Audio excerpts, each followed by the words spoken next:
Well, there are no free agent signings today, as usual, but hey, we got ourselves a trade.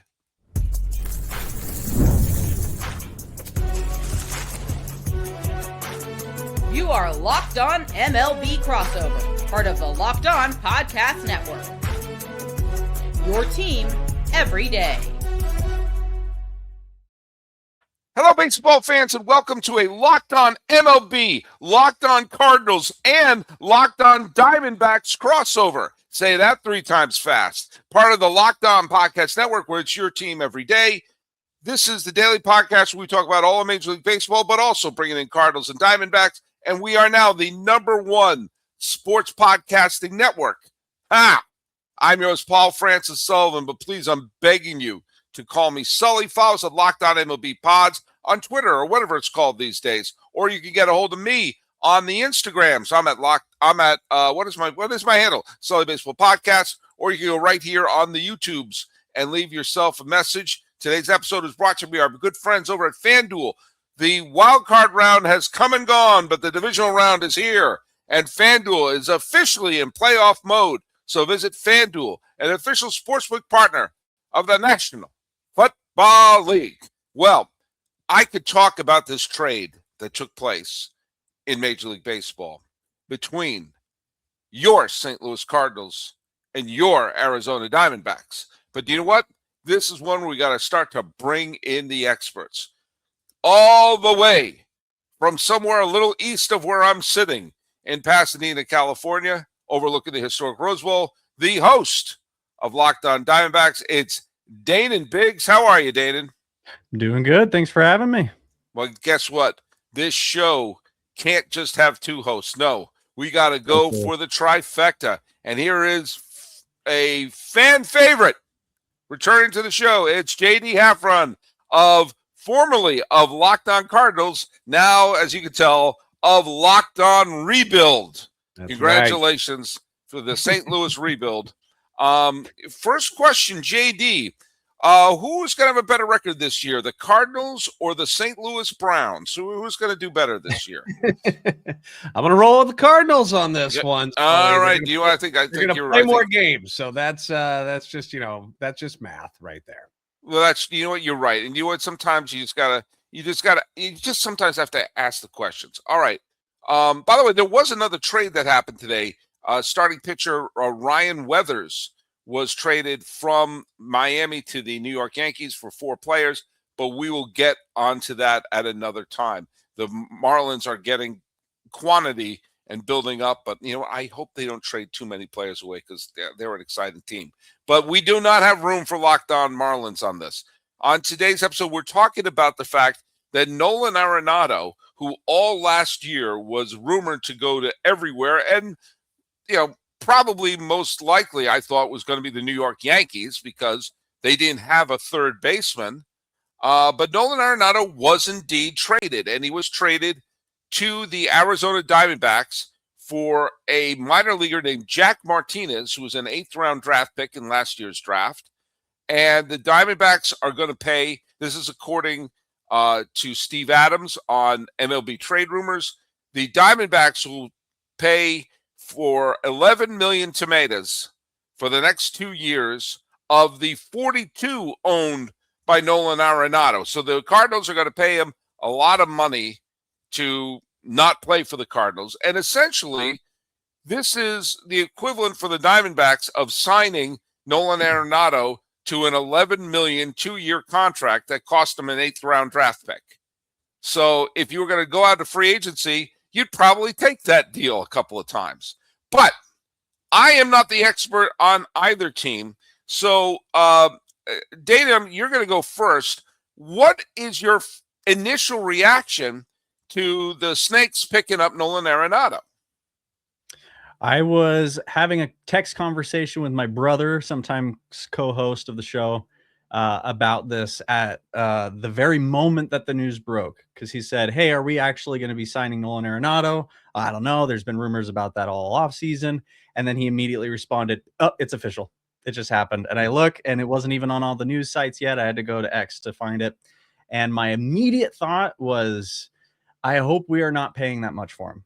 because I know his contract is worth a lot, but I also know that, I mean, the Rockies are still paying for part of his contract, if I'm not mistaken. And Yeah. so he's getting paid. He'll be getting paid from 3 different teams. And the Diamondbacks, I believe, might be the lowest paying of the 3 teams. And that's the team he's going to be playing on.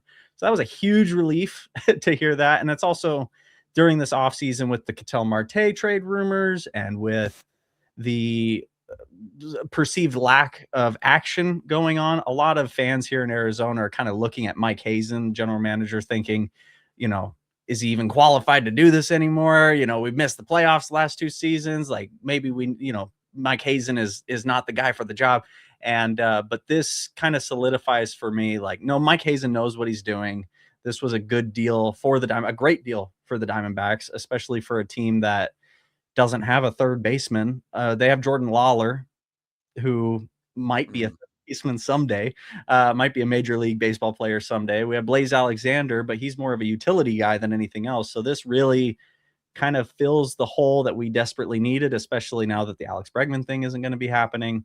And he also offers that veteran position, that veteran role that Alex Bregman would have brought, which in my opinion was the biggest reason to acquire somebody like Alex Bregman. So this is an all-around good deal for the Diamondbacks.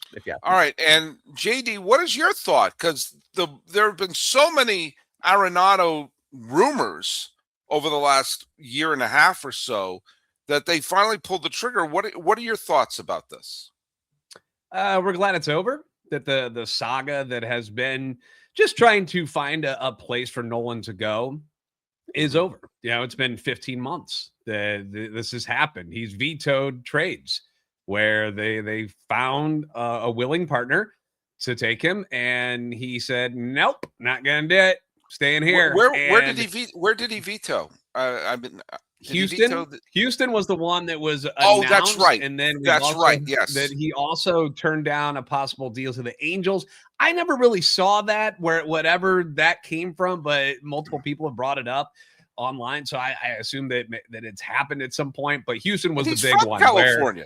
The dude's from California. That's how bad people don't want to play for the Angels. Yeah. But the Houston one, the deal was in place. It was ready to roll. We never saw the details about it, so I don't know if it's better or worse than what this deal was with Arizona as far as like how much money was going in return. I would assume that they were paying a huge chunk as well, because he would have had 3 years that they would have had to take him on. So either way, it's done now, which is a relief, because, the Cardinals are trying to get this whole rebuild thing in motion. And last year when Nolan vetoed that deal to Houston, it stalled everything for another year. Sonny Gray didn't want to leave. Then Wilson Contreras didn't want to leave. Anybody who had a no trade clause wouldn't leave. They didn't want to go. And so we just had to kind of sit there in purgatory waiting for them to say, okay, we'll leave. Finally, this offseason, whatever it is that Chaim Bloom told them, and maybe they didn't believe John Mozeliak before that. They're like, hey, we're rebuilding. Like, this doesn't really make a whole lot of sense for you guys to stick around if you want to win more in a different spot. And they all stuck around for another year. And finally, this offseason, you saw Sonny go first, then Wilson. Now it's Arenado. Those were the big 3 veterans who still had no trade clauses, with a big chunk of money still on the payroll that they have now moved on from. So I think Cardinal fans are sad because they like Nolan Arenado. This isn't something that he did wrong. It's not an issue with him personally. He didn't dislike the Cardinals. He didn't dislike St. Louis. It wasn't that. It's just a split where, hey, we're going in this direction. You deserve to go in a different direction. We found you a place. Are you cool with that? And Arizona ended up being the spot that made the most sense for him. Well, look, when we come back, I want to talk about that landing spot because, well, they may not get the most attention, but very quietly, the Arizona Diamondbacks have put together, say it with me, one of the best infields in baseball.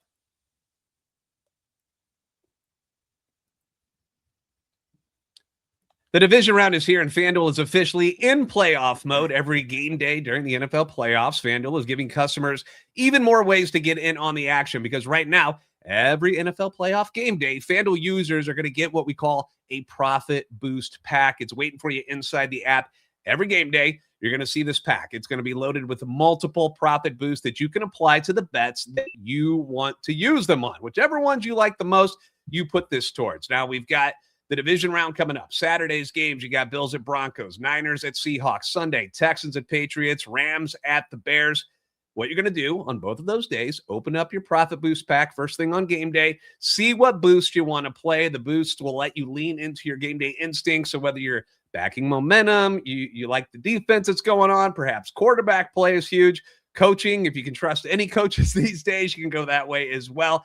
Every play just feels bigger, and the boosts make your bets feel that way too. So make your picks, then apply your profit boost to go after even bigger payouts while the playoffs are rolling on there. So visit FanDuel, an official sportsbook partner of the NFL, and grab your profit boost pack every NFL playoff game day.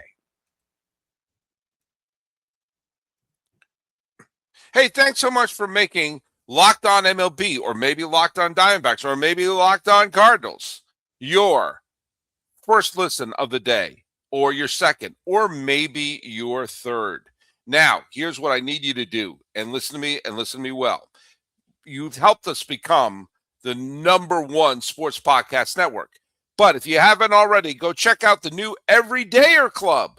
You get ad-free audio of Locked On MLB. It's similar to Apple Podcasts and Spotify. And now we've got the Everydayer Club on Discord. I'm on there a bunch. You get to hear my wisdom or, just jackassery on there. And you get to interact with us, especially when we start getting into the regular season. There's going to be a lot of interactions there. So check us out at LockedOnMLB.supercast.com. Before we get going, I do want to talk about the trivia question. And I'm going to tie it into what we're going to talk about here. What Atlanta Braves outfielder led the National League in WAR in 1989? I talked about it was the birthday of Kevin Mitchell, who won the MVP, but a former Braves outfielder who was a guest on my old podcast led the National League in WAR. I got a bunch of people when I gave that clue guessed Dale Murphy, who was still a star on that Braves team, who was a guest on this show, but it wasn't him. It was, and where is it? Here we go. Show it, please. Thank you. Joshua Ankeel 7643. Lonnie Smith. Lonnie Smith led the league in on-base percentage. That's right. Former World Series champion. Wow. Oh, by the way, let's read closely that last thing he said. Sully is the GOAT and has my full support in his campaign to be the new commissioner. All right, you wrote that, Sully. He did. No. You, Sully, there it is. Vote for Sully, baseball commissioner for a change. There you go. We need it. There you go. We got to go through this. Okay. Lonnie Smith very sneakily led the league in WAR back in 1989. Let's fast forward to 2025. Geraldo Perdomo led the league in WAR this year. Did a double take on that when I saw that. I knew he was a terrific player, but he does a little bit of everything. He's got power, he's got speed, hit for a high average, good OPS, terrific shortstop, and the fact that they're keeping Ketel Marte, which I'm glad they're doing that because he is a Diamondback. He was a Diamondback postseason hero when they went to the World Series just a couple of years ago. And now, look at Arenado, who led the league in WAR a few years ago, is no longer the MVP, but you're not asking him to be the MVP. You're asking him to be really good and to be a reliable veteran on a team with players like Marte, Perdomo, Corbin Carroll, and whatnot. Tell me a little bit about your thoughts about how he fits in with this team and how let's face it, we all knew he was plan B. They wanted Bregman, but this is a pretty good and inexpensive plan B to have if you couldn't land Bregman. I wouldn't call him a plan B. And here's why. Quick summary. The Diamondbacks were never even close to trading Ketel Marte. That whole story was blown way out of proportion. And which is fine. It's good. I mean, good negotiating, good marketing. Everybody's talking about, or a lot more people are talking about the Diamondbacks because of it.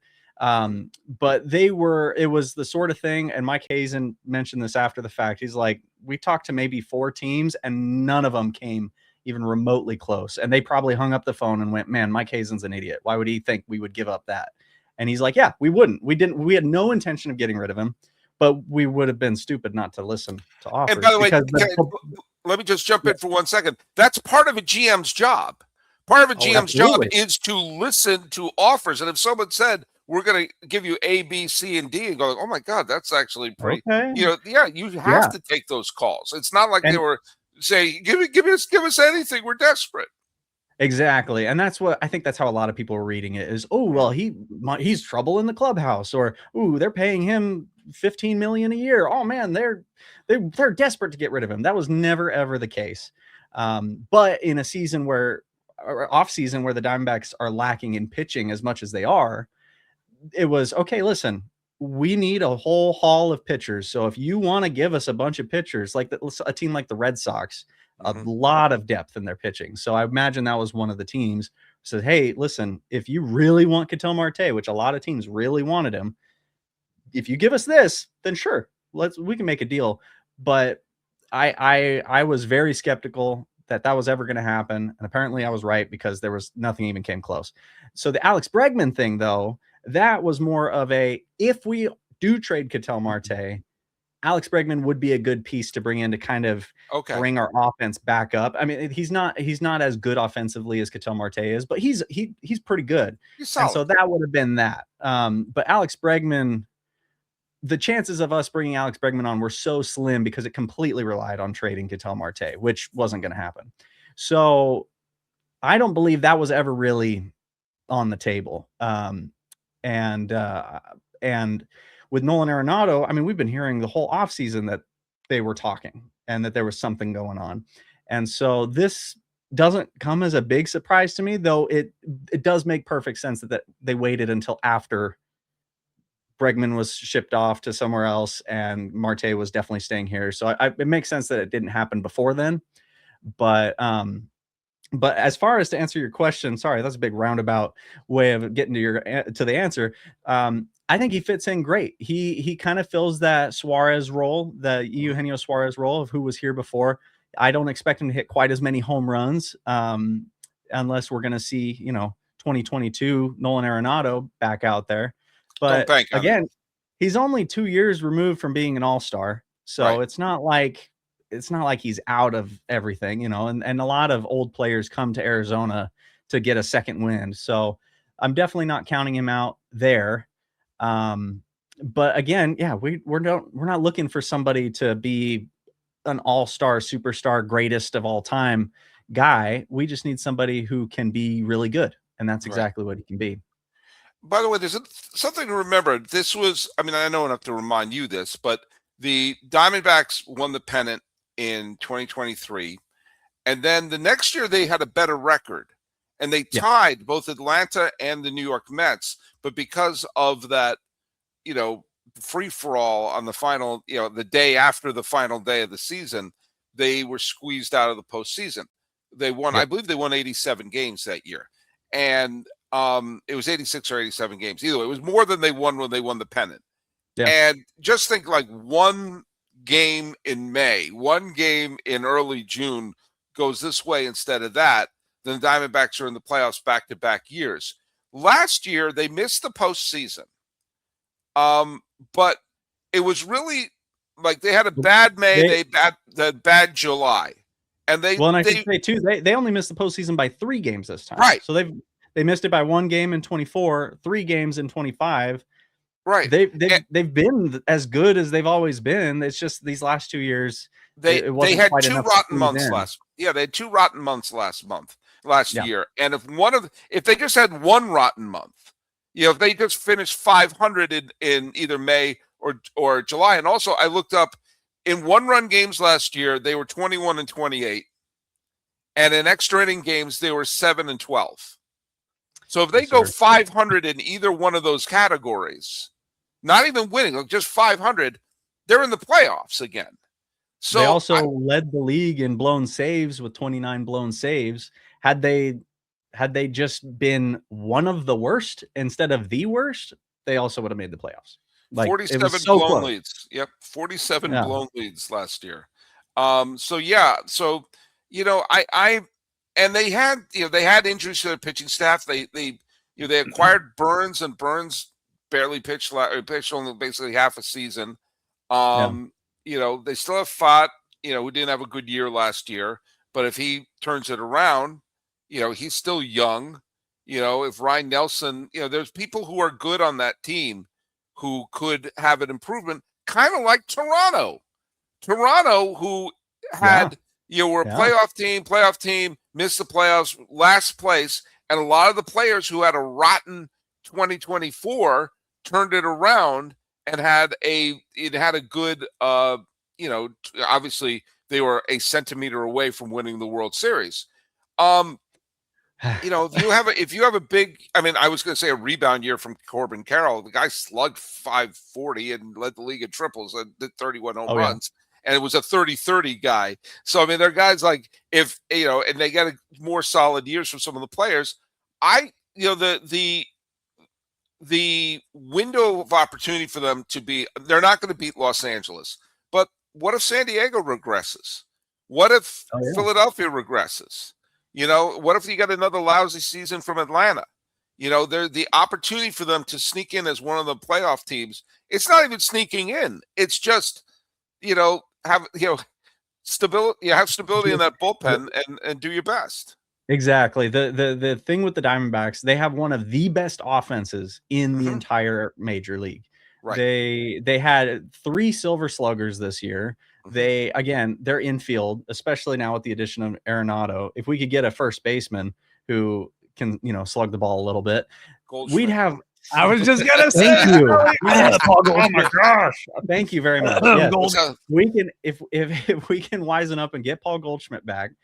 I say all the time, we'll make our money back on him in jersey sales alone. Like, do you know how many jerseys you would sell? It's a 1-year deal. You signed a 1-year deal. Just sign a 1-year deal. That's all you need to do. Anyway, if you have that, you have Corbin Carroll, and you have a bunch of young guys who didn't perform super well last year, like Jordan Lawler, Blaze Alexander, who I expect a big progression from both of them this season, among others. You have Gabriel Moreno at catcher, who did great when he was healthy. Right. And so if he can just stay healthy, well, then our offense is off the charts great. It's right up there with the Dodgers and with other teams like that. If our pitching can just be average, even a little below average, if it could just be not like the worst, then I believe we're competing not for a playoff spot, but for a division spot, if we can have just an average pitching. And so this first half of this next season is going to be tough because 3 of our best pitchers are recovering from Tommy John surgery. So after the All-Star break, when they do return, hopefully they return pretty, at least semi close to how they were before, then we should be all right. But it's that first half of the season that we really need to add depth to, and then again, hope nobody else gets hurt, which is going to happen. But so that's what this offseason is really about. Well, the Diamondbacks have confidence that 2026 will be a good one. For the other side of the coin, when we come back, we'll talk about the Cardinals.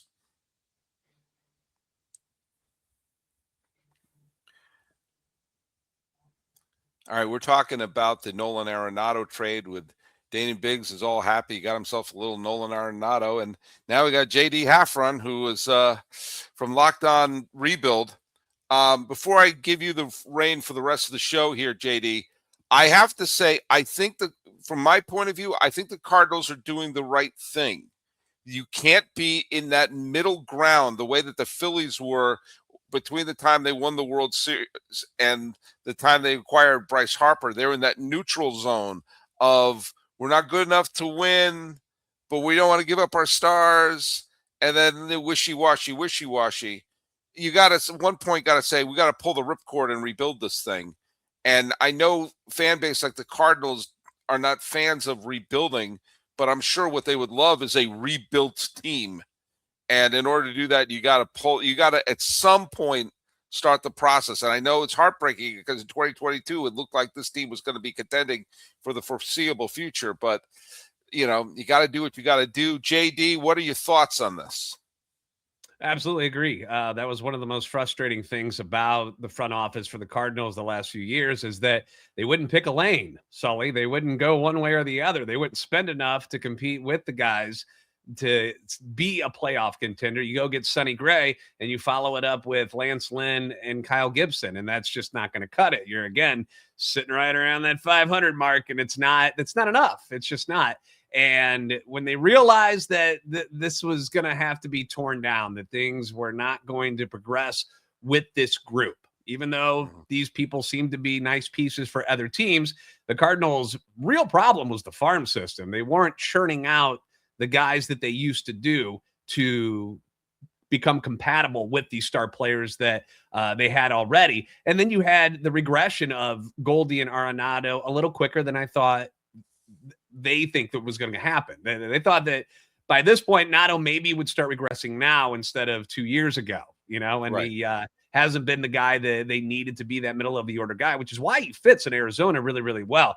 In the offseason when this started, I was talking about teams that I feel like he would be good with. To be a team like a Boston or a team like Philly. And then I brought up Arizona as well. Teams where he didn't have to carry the load, where he wasn't the main cog of the offense the way he has had to be in St. Louis over the last couple seasons. He's just not that dude right now. But if you stick him into a lineup like Arizona, where he's batting 6th or 7th, and that's kind of his role, and he's not expected to be the pressure guy, I think he can thrive. I still think there's plenty of good stuff inside Nolan Arenado to be a good player at this level. In fact, his numbers the first half of last season were actually pretty good, and then the injuries happened and it knocked him off course, and he didn't play much in the second half. But he was on his way to having 20 plus home runs, 80 plus RBIs last year. The glove is not as good as it used to be, where he's platinum glove, but he's still awesome over at third base. Don't let it fool you. Don't let the age fool you. He is still extremely good. We learned the hard way this year that when he wasn't in the lineup and we saw other people playing third base, we're like, oh, that's what it looks like when it's not Nolan Arenado. Oh gosh. So, but you guys are right. It was time to move on. They wanted to start this last year. It didn't happen. Now with Chaim Bloom in charge, you're seeing a direction. He's being much more vocal with the fan base about, hey, this is what we're going to do. We're going after pitchers. All right. That's what we got to really replenish in this organization. And it's going to cost us some of these big name guys to do it. We are going to eat some money. We know that. We're going to take it on the chin for this. We understand that. But long-term goal, they are saving money, even though they're spending, over $50 million to pay those 3 guys to not play for them this year. They're not paying for them the following year, though, where like they're off the books and stuff. So it's done.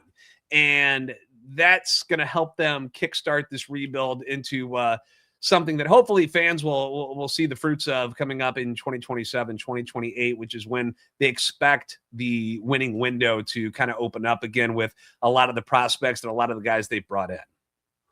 To me, last summer when they traded Ryan Helsley to the Mets was the moment that I thought, like, okay, they're doing this. They're starting to pull the ripcord a little bit here, and not that was necessarily a blockbuster, but they got.